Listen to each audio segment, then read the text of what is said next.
नमस्कार दोस्तों, मैं एडवोकेट निखिल पोपली आज आपको हमारे चैनल पे ये वीडियो के माध्यम से बताने जा रहा हूं कि इनकम टैक्स डिपार्टमेंट आप सभी का डीमैट अकाउंट ट्रेस कर रहा है। और इसकी वजह यह है, कोरोना के बाद इंडिया में इतने सारे नए डीमैट अकाउंट्स ओपन हुए हैं, तो इनकम टैक्स डिपार्टमेंट इस डीमैट अकाउंट को लेकर स्ट्रिक्ट हो गया है और उसने डिपॉजिटरीज को जो एनएसडीएल और सीडीएसएल है उनको स्ट्रिक्ट वार्निंग दी है और मैंडेटरी किया है कि वो हर बंदे का डाटा, इंडिविजुअल का डाटा इनकम टैक्स डिपार्टमेंट को प्रोवाइड कराए।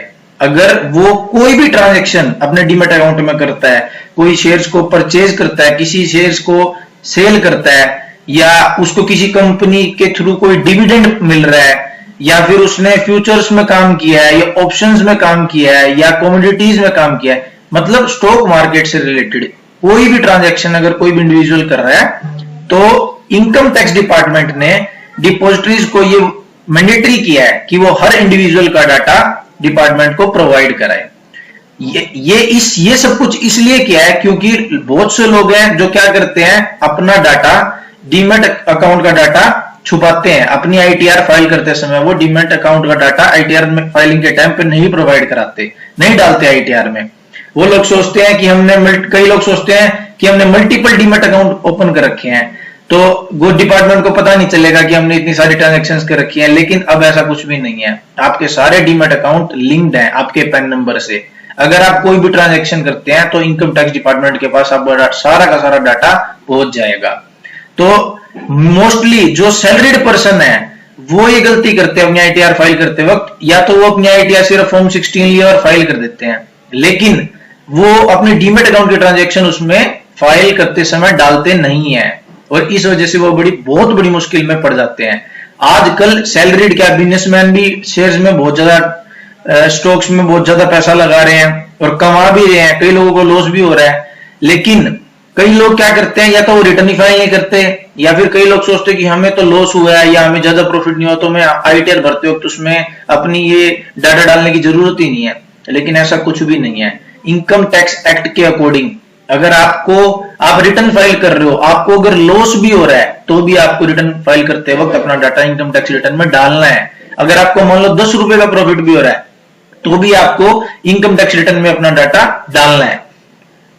इसका देखो एक बेनिफिट भी है। सपोज आपको अगर लॉस हुआ किसी फाइनेंशियल ईयर में, अगर आपको लॉस हो गया तो आपको क्या करना है, अपना डाटा इनकम टैक्स रिटर्न में डालना है कि मुझे इस फाइनेंशियल ईयर में शॉर्ट टर्म लॉस हो गया। उसका बेनिफिट ये है, सपोज नेक्स्ट ईयर में अगर आपको प्रॉफिट हो गया तो क्या होगा, जो आपका पुराना लॉस है वो कैरी फॉरवर्ड हो जाएगा नेक्स्ट ईयर में और वो दोनों एडजस्ट हो जाएंगे। सपोज एक फाइनेंशियल ईयर में आपको 10,000 रुपए का प्रॉफिट हुआ, लॉस हुआ, और नेक्स्ट फाइनेंशियल ईयर में आपको 10,000 रुपए का प्रॉफिट हो गया।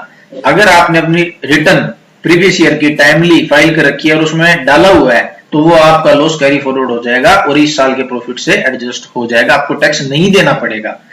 इसीलिए इनकम टैक्स डिपार्टमेंट बोलता है कि अपना डाटा, चाहे आपको लॉस है चाहे आपको प्रॉफिट है, आपको आईटीआर फाइल करते समय डीमैट का डाटा उसमें डालना है। आपको कहीं से डिविडेंड की इनकम आ रही है तो भी आपको उसमें डालनी है। और आज के टाइम पे जो डिपॉजिटरीज है, जो सीडीएसएल और एनएसडीएल है, वो आपको सारा डाटा इनकम टैक्स डिपार्टमेंट को प्रोवाइड करा रही है A to Z। और इनकम टैक्स डिपार्टमेंट भी, आप जो इनकम टैक्स का पोर्टल है जहां से आप अपना अकाउंट लॉगिन करते हो, वहां पे आपको डाटा वो अवेलेबल भी करा रहा है कि उसको क्या क्या पता है, उसके पास आपके पैन नंबर से रिलेटेड क्या क्या डाटा है, वो आप देख भी सकते हैं। वो मैं आज आपको लाइव प्रूफ के साथ दिखाऊंगा। जैसे कि मेरा एक क्लाइंट है, मैं उसका अकाउंट लॉगिन करने जा रहा हूं। ये वेबसाइट है जो हमारी इनकम टैक्स की, incometax.gov.in, इस पर आप जाकर लॉगिन कर सकते हैं। ये आप सभी को पता है जो भी आईटीआर फाइल करते होंगे।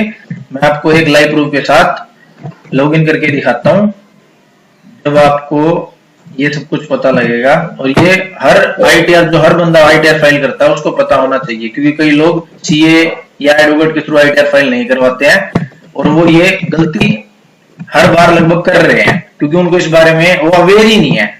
देखो, मेरा क्लाइंट का अकाउंट लॉगिन हो गया है। अब अपने को क्या करना है, सर्विसेज में जाना है। सर्विसेज में जाके आपको मिलेगा यहाँ पर एनुअल इंफॉर्मेशन स्टेटमेंट, इसमें जाके आप प्रोसीड कीजिए। ये फॉर्म इनकम टैक्स डिपार्टमेंट ने लॉन्च किया है, लेकिन इस फॉर्म को लॉन्च करने का रीजन ये है कई लोग अपनी इनकम छुपाते थे, इसमें डीमेट से रिलेटेड इनकम नहीं आ रही। ये फॉर्म का मेन ऑब्जेक्टिव ये है लाने का, एक पैन नंबर से जो भी इंफॉर्मेशन इनकम टैक्स डिपार्टमेंट को मिल रही है, चाहे वो बैंक से हो, चाहे वो डीमेट अकाउंट स्टॉक मार्केट के थ्रू, डिपॉजिटरीज के थ्रू, या किसी फॉर्म या कंपनी के थ्रू, सारा का सारा डाटा डिपार्टमेंट ने इस फॉर्म में लाके डाल दिया है और आप यहां से देख सकते हो। और अगर आपने आईटीआर फाइल करी और इस डाटे को इग्नोर कर दिया तो आपको इनकम टैक्स का नोटिस आएगा ही आएगा और आपको पेनल्टी भी लग सकती है। तो सबसे पहले आप इसमें देखो AIS है, ये एनुअल इंफॉर्मेशन स्टेटमेंट। आप इसमें जाइए, आप यहां से इसको ओपन कर सकते हैं और डाउनलोड भी कर सकते हैं। इसके अंदर बहुत सारे ऑप्शंस हैं, इसमें देखो आपका अगर कोई TDS कटा हुआ किसी चीज के ऊपर तो वो भी दिखाएगा। और अब नेक्स्ट ऑप्शन देखो, इसके बहुत सारे पार्ट्स हैं। देखो इसमें फर्स्टली आ रहा है डिविडेंड इनकम, ये इतना तक बता रहा है कि आपको किस कंपनी से कितना डिविडेंड मिला। मेरा ये क्लाइंट है, इसने एल कार्गो लॉजिस्टिक लिमिटेड के शेयर्स खरीदे हुए थे, इसको 90 रुपए का डिविडेंड मिला है। ये डाटा डिपॉजिटरीज ने इनकम टैक्स डिपार्टमेंट को दे रखा है। और अगर मैं रिटर्न फाइल करते वक्त ये ना डालूं कि मेरे को डिविडेंड मिला तो मेरे पास नोटिस जरूर आएगा। देखो इसको 3 कंपनी से डिविडेंड मिला, सारा का सारा डाटा जा रहा है इनकम टैक्स डिपार्टमेंट के पास, आपका पूरा का पूरा डीमेट अकाउंट ट्रेस हो रहा है। तो अब ये गलती भूल के भी ना करिए कि आप अपना डाटा डीमेट अकाउंट का डाटा रिटर्न फाइल करते हो तो उसमें नहीं डालेंगे, आप बहुत बड़ी मुसीबत में पड़ जाएंगे अगर ऐसा करेंगे तो। देखिए अब अगला है कि ये दिखा रहा है कि मैंने 67,221 रुपीज के शेयर सेल किए हैं। अब देखो मैं इसको अंदर ओपन करके देखता हूं, ये कंपनीज के नाम भी दिखा रहा है। देखो मैंने 4 कंपनी के शेयर सेल किए हैं मेरे इस क्लाइंट ने। फर्स्ट है Adani Wilmer, rate gain travel, PB fintech, Shyam metallic. मतलब जितना भी आपने अगर कुछ सेल किया सारा का सारा डाटा इनकम टैक्स डिपार्टमेंट के पास जा रहा है ताकि आप लोग टैक्स की चोरी ना कर सकें।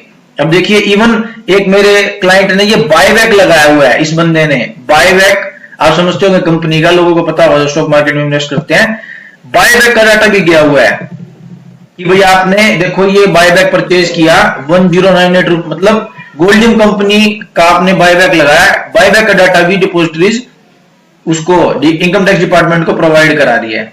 इवन देखो म्यूचुअल फंड का डाटा भी कि आपने म्यूचुअल फंड परचेज किया है, मतलब स्टॉक मार्केट से रिलेटेड अगर आप कोई भी ट्रांजैक्शन करते हो, चाहे वो म्यूचुअल फंड हो, चाहे वो सिप हो, चाहे फिर वो इक्विटी हो, चाहे कमोडिटी हो, चाहे फ्यूचर हो, चाहे ऑप्शन हो, आपने कुछ खरीदा बेचा, आपको डिविडेंड मिला, एनीथिंग, सारा का सारा डाटा इनकम टैक्स डिपार्टमेंट के पास जा रहा है। डिपॉजिटरीज आपका सारा डाटा ट्रेस करके उसको दे रही है और ये मैंडेटरी है। और अगर आपने रिटर्न फाइल करते समय ये डाटा इग्नोर किया और फिर रिटर्न फाइल कर दी, रिटर्न फाइल करते समय आपने ये डाटा उसमें नहीं डाला, तो आपको बहुत भारी मुश्किल का सामना करना पड़ सकता है। आपको इनकम टैक्स का नोटिस जरूर आएगा और आपको पेनल्टी भी लग सकती है टैक्स की चोरी करने के जुर्म में या डाटा छुपाने के जुर्म में। तो इसलिए मेरी एडवाइस यही है, जो सैलरीड पर्संस हैं, जो खुद अपनी आईटीआर फाइल करते हैं, अपनी डीमेट अकाउंट की स्टेटमेंट इस AIS की स्टेटमेंट से मैच करो, वेरीफाई करो, फिर अपनी आईटीआर फाइल करो, अदरवाइज आपको बहुत बड़ी मुश्किल का सामना करना पड़ सकता है। और ये सैलरीड पर्संस के लिए, बिजनेसमैन के लिए, सबके लिए, मतलब जो भी लोग स्टॉक्स में इन्वेस्ट करते हैं, कोई ट्रांजैक्शंस कर रहे हैं डीमेट अकाउंट में, सबके लिए बहुत जरूरी है। इसका रीजन ये है, आज हमारा यूथ जितने भी, मतलब मोस्टली सैलरीड पर्सन है, सबके सब स्टॉक्स में पैसा इन्वेस्ट किया हुआ है सबने। किसी ने आज किया है, किसी ने पहले से कर रखा है, कोई और आगे कर रहे हैं, नए नए डीमेट अकाउंट खुल रहे हैं। इसीलिए सरकार चाह रही है कि कोई भी टैक्स की चोरी ना कर पाए और उसने ये फॉर्म लाया है, इनकम टैक्स डिपार्टमेंट ये फॉर्म लाई है और उसके अंदर सारा का सारा डाटा, पैन नंबर से जितना भी डाटा वो ले सकती थी, उसने बैंक्स के थ्रू, डिपॉजिटरीज के थ्रू, सबके थ्रू आपका डाटा ट्रेस करना स्टार्ट कर दिया है। एक यूं था, लोग पहले अपनी एफडी छुपाते थे पोस्ट ऑफिस में, सारा का सारा डाटा बैंक का, पोस्ट ऑफिस का, डीमेट अकाउंट का, आपका सारी चीजें ट्रेस हो रही हैं और ये कर रही है डीमेट, ये जो इनकम टैक्स डिपार्टमेंट है, ये सब कुछ हो रहा है आपके आधार और पैन लिंक होने के थ्रू। जिसका आधार पैन लिंक हो गया या नहीं हुआ, पैन नंबर से भी वो आपका सारा डाटा उठा रहे हैं। और इवन अब तो इनकम टैक्स डिपार्टमेंट ने पैन नंबर और आधार नंबर, अगर आप उसको लिंक नहीं करते तो उसके ऊपर फाइन भी लगाया हुआ है। आपको पहले 1000 रुपीज फाइन पे करने पड़ेंगे, उसके बाद आप अपना आधार और पैन लिंक कर सकते हैं। और उसके लिए भी अगर आपने थोड़े टाइम में अपना ये डाटा, मतलब आधार और पैन लिंक नहीं किया, तो आपका पैन नंबर इनवैलिड हो जाएगा और आप और भी बहुत ज्यादा दिक्कत में आ जाएंगे। तो इसीलिए जल्दी जल्दी वो चीज भी अवॉइड करें, अपना आधार और पैन जिन्होंने लिंक नहीं कर रखा है वो आप लिंक करें, और आगे से कभी भी ITR फाइल करें तो ये चीज जरूर ध्यान में दें। AIS जो आपके इनकम टैक्स पोर्टल पे income tax department data provide करा रहा है, और अपना डीमेट का डाटा बिल्कुल भी ना छुपाए, रिटर्न में जरूर डालें। अगर किसी को कोई भी एडवाइस चाहिए तो मेरा नंबर और मेल ID डिस्क्रिप्शन में है, मैं आपको कभी भी कंसल्ट कर सकते हैं। मैं आपको सारे आपकी कोई भी प्रॉब्लम है जरूर उसका सोल्यूशन दूंगा, कोई प्रॉब्लम नहीं है किसी भी चीज की। सो आज के लिए थैंक यू। ये वीडियो बनाने का मेरा मोटिव ये था, मेरे बहुत सारे क्लाइंट्स भी मुझसे इस बारे में पूछते थे, तो मैंने इस वीडियो के थ्रू ये चीज सबको बताने की कोशिश की है ताकि मोस्टली लोगों को इस चीज का बेनिफिट मिल सके। सो थैंक यू हमारी ये वीडियो देखने के लिए। और अगर आपको मेरी वीडियो अच्छी लगी हो या फिर आगे फ्यूचर में कभी टैक्सेशन से या फाइनेंशियल सर्विसेज से रिलेटेड कोई भी वीडियो अगर आपको देखनी हो या नॉलेज लेनी हो तो जरूर आप मेरा ये चैनल सब्सक्राइब करें, बेल आइकन को प्रेस करें और ये वीडियो को लाइक एंड शेयर करें। So thank you and thank you so much.